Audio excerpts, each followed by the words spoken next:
chucked wood. He chucked a piece of wood. Is a woodchuck. So it's the very end of the day today. It's already, I don't know, it's after 6 o'clock already. So I only have a couple hours and I've got a delivery I've got to do about 20 miles away. And after that, when I come back, I'm going to do a little bit of stacking and splitting basically until it gets dark. So not a long day today, but I always try to do a little bit of something. That's something that a couple of you guys mentioned to me, is that, you know, some days I put in such long days, and I do, but there's a lot of days where I'll come out here and I've got an hour and a half, 2 hours, maybe 3 hours, and that's it.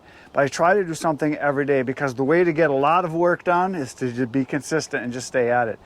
And I find the days when I have a short amount of time, I get a lot done because I really hustle. I push hard to make sure I get as much done as I can. And on the long days, if it's super hot out, or you know, it's just a nasty day, I tend to work sometimes in the morning for a few hours, and then work inside for a few hours, and then come back out, work for a few hours. So I kind of bounce back and forth, because I do have another business I gotta keep going. So I work kind of back and forth quite a bit. But then there's other days, I think just the other day I put in, I think, a 12-hour day. So loading time.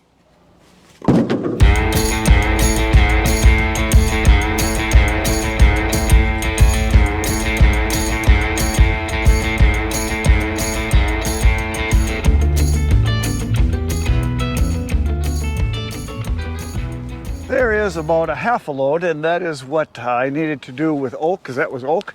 I'm going to drive over here now to the cherry. I'm going to put the rest of it, top it off with cherry, because he couldn't decide between oak and cherry. I said, well, I could do half and half. He said, oh, that sounds great. So that's what I'm going to do. Now, some people don't have a preference, and I kind of guide them to what I want them to do. He kind of originally said that he wanted oak, and I said, well, I don't have a lot of oak, but I also have cherry and maple and hickory and ash and maple. I kind of mentioned those things. He said, well, what if we did some oak and some cherry? So that's what I'm going to do. Now, one thing that just came up the other day and yesterday in the comments, a guy asked me, what in the world is a face cord? Well, in this part of the world, the Midwest, Wisconsin in particular, we call a third of a cord a face cord. And the reason it's called a face cord is that, oh, look at here. Here happens to be a face cord. So originally in this pile here, there was 3 rows like you see here. So it would have been from this pallet right here all the way across, 3 rows, full cord, 16-inch pieces, 4 feet high, 8 feet long, a full cord. That's pretty cool. So if you look at a third of a cord, which is the face of it, is 4 feet high, 8 feet long, third of a cord. It's the same thing. It's not that hard. That's just what we call it. It is a regional thing, you know. In different parts of the country, you know, they call it a rick. In Canada, they call it a bush cord. I think that's a full cord, but not cut, something like that. So everywhere in the world, they call it different things. So a face cord is 4 feet high, up and down, 8 feet across, 16-inch pieces. That's a face cord, and it just happens to fit perfectly in a 6.5-foot box pickup truck if you throw it in loose. And that was another question that came up just the other day. How much wood can you get into a 6.5-foot box? Well, this is a 6.5-foot box. If you throw it in loose and you fill it so it's just level or maybe just a little over the top, it's a face cord, or a third of a cord if you prefer. And if you stack it, you'll know exactly how much you're going to have, because stacking is really the only true way to know exactly how much you've got. So if you were to stack it, you would go just to the top of the bed, which is 2 feet, and it is 5 feet across, give or take a few inches. And if you did 3 rows, you have about 30 square feet. If you're looking at the face of it, not talking cubic, about 30 square feet, 10 square feet per row. So you need 3 of those plus a little bit. Now, if you fill it full stacked, but not heaped, just full, pack it in as tight as you can by stacking it, you go to half of a cord.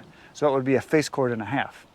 And if you mound it, you can get 2 face cords. And then if you put sideboards on and you go up higher, you can get a full cord into a pickup truck, but you got to go higher with it, and you need some sideboards. There you go. Okay, we're going over the cherry and we're going to load that now.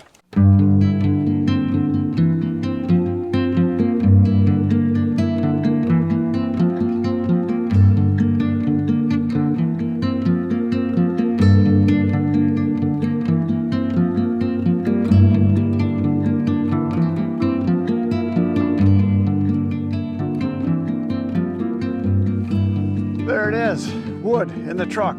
So I'm gonna go over it one more time. This is 1/3 of a cord or a face cord. Fills the back of the truck. Also, what you see right here, this pile right here from that side to that side is 8 feet across, 4 feet high. That's 1/3 of a cord, or we call it a face cord. There you go. We're going to deliver some wood.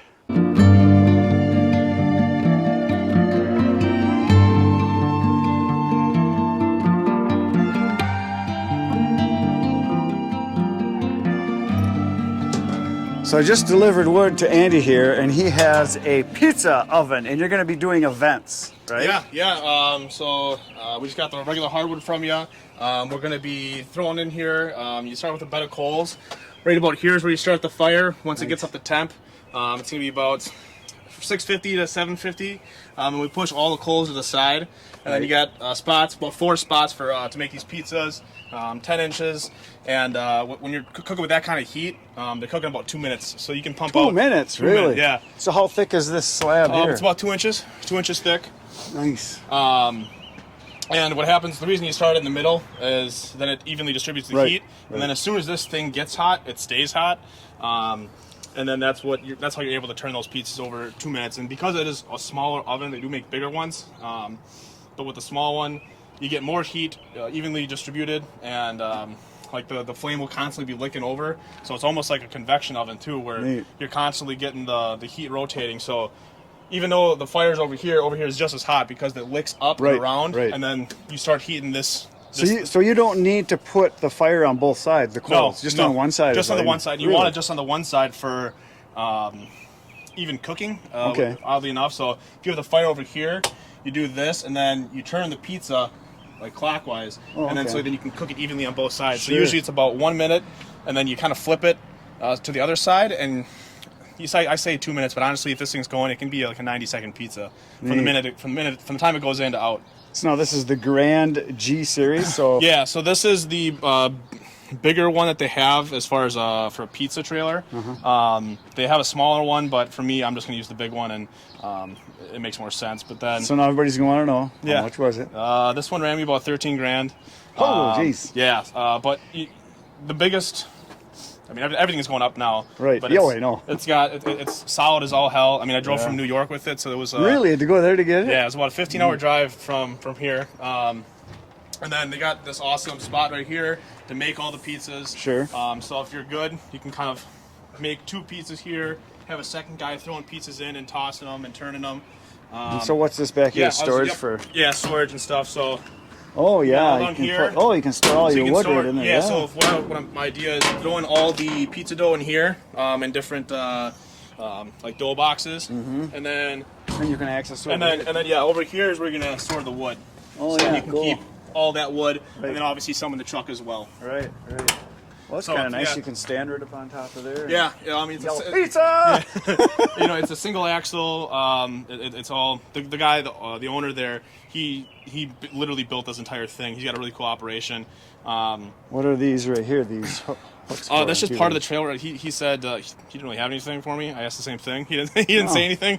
But this whole thing can be wrapped as well, like with a vinyl wrapping. Oh sure. He said even though it's like technically part of the pizza oven, it doesn't get super hot, just because there's so much insulation in these things. So he said you can wrap the bottom part, you can wrap the top part, this. I mean, you can for advertising, right? Yeah. What does it weigh? It's about 1,500-ish pounds. Oh, that's not bad at all. No. Does it tow real nice? No. Bounces? No. Bounces? Yeah, it bounces, and I just don't think it's long enough. It's short and heavy-ish. Well, it's might be heavy. The suspension. Oh, it's just a straight rod. Yeah, that's why. Yeah, There's exactly. no springs, no torsion. No. So it was, once I got on the highway and it was bouncing. It was bouncy, but yeah, cool. Very nice. Well, thanks for showing me your new toy. I'm sure you're going to get rich with this. Let's hope.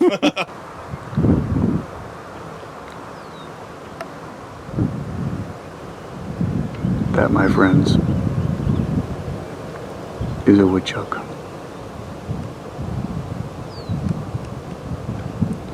He is not chucking any wood.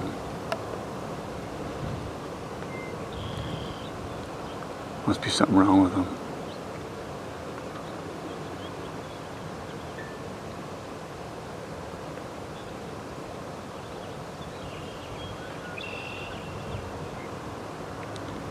like he's eating dandelions. Yep, he's eating dandelions. He's eating the heads of the flowers.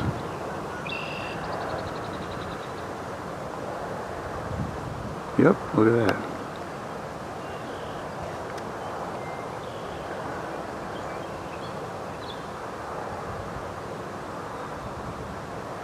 No woodchucking, no.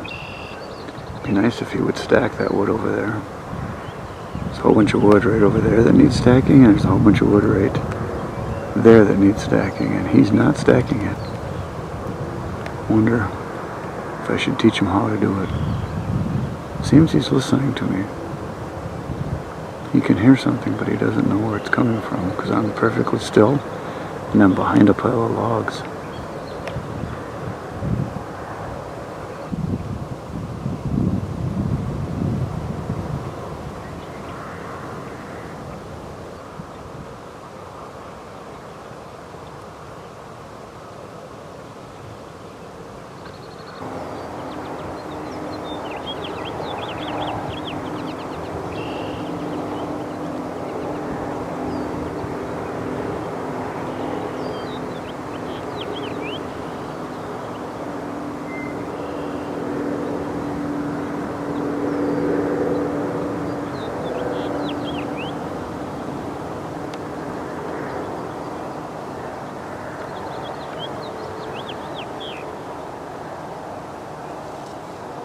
He chucked wood.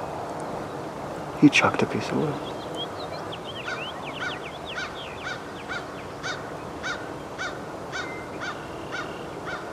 Maybe he's gonna chuck some wood again.